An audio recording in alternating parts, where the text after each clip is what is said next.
Hi everybody, Brenda with Scrappyland here today. I'm going to be demonstrating a paper folding technique this afternoon. Basically, this one is called Dahlia Folding, and this is a dahlia here, or medallion. You will need today to do this your QuicKutz Revolution tool, the QuicKutz cookie cutter nesting circles, which is this package of those, a score pal and bone folder or something similar that you can crease your papers with, adhesive, something for the center of your dahlia, and it can be a button, a pearl, a gem, brad, some sort of a small die cut, a silk flower with a brad, something along those lines. You will need to cut 9 of the circles. We're going to fold 8 of them and use the 9th one as a base. And I used, out of this package, I used the 6th from the smallest.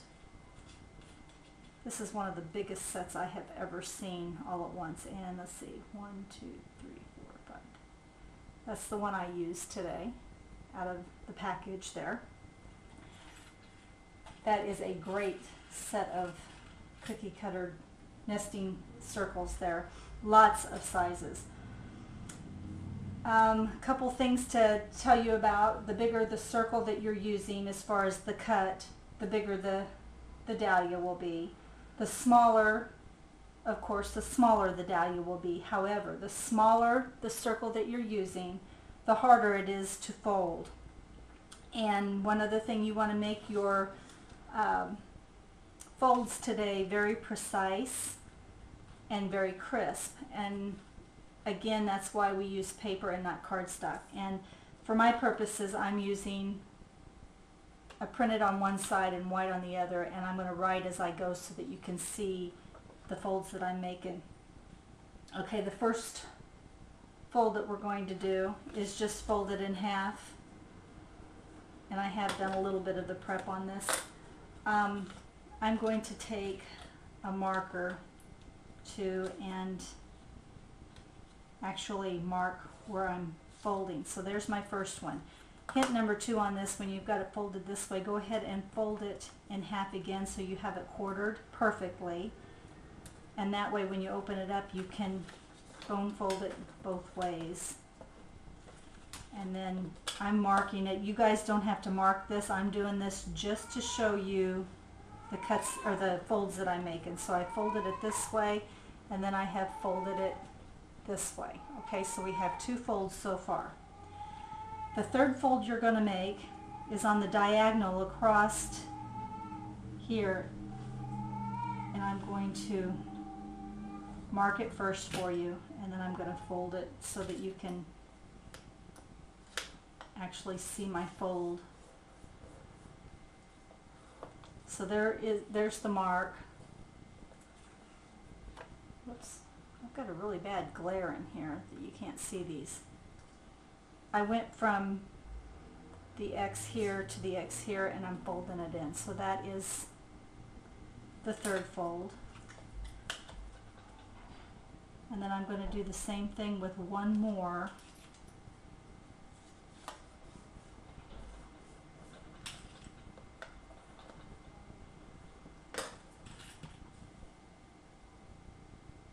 Of these, so you guys can see that too. So it looks like trying to figure out how to show you that, but anyway, there you have the folds. Okay, so then I'm going to turn it over, and down the center of this you have a fold. And again, you guys don't need to write on yours. I'm just doing this for demonstration purposes so that you can see a little bit better, and it's not even showing up. Take and pull this out just a little bit, and then you're going to fold that to the center of.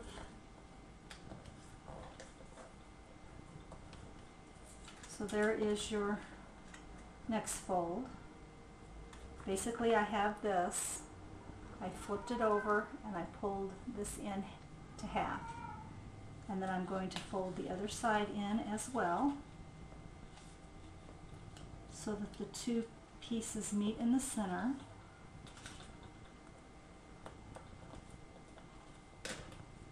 And then that is all of the folds. So from this you had fold once, and then you folded it to a quarter, and then opened it up.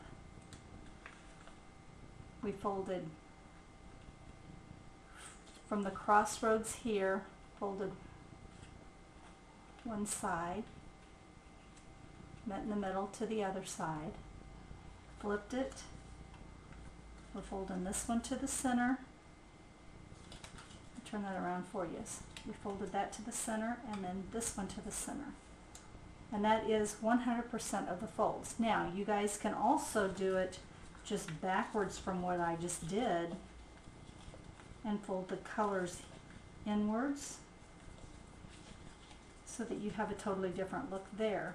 And what I did was I folded 4 each direction so that when I put them together, my dahlia, every other one will be different, and then this part of it will also be different when you put it together. Now I've already folded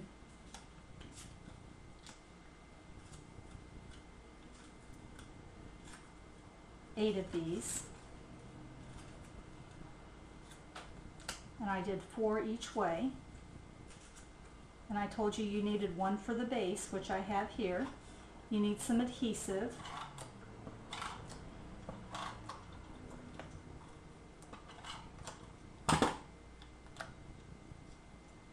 And then what I do is I pull these up together and lay it down. And every other one is going to be the opposite. So pulling that together, laying them together side by side, push it down.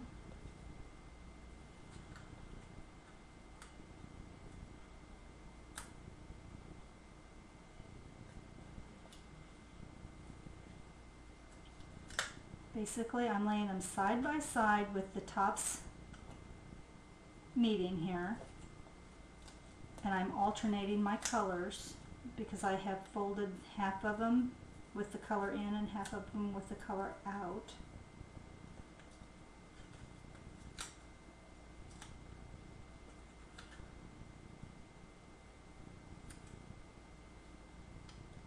This is very, very simple. And when you get it all together, they should, and you do hear me say should, all line up with no spaces in between any of them. And then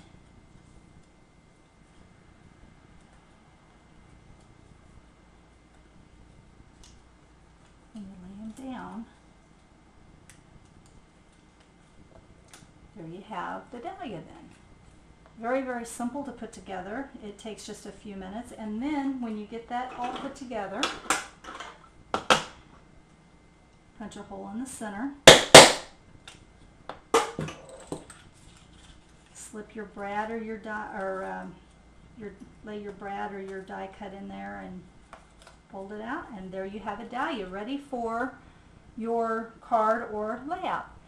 I'm Brenda with Scrappyland, everyone. All of these products today are available at Scrappyland. Thanks. Till next time, happy scrapping.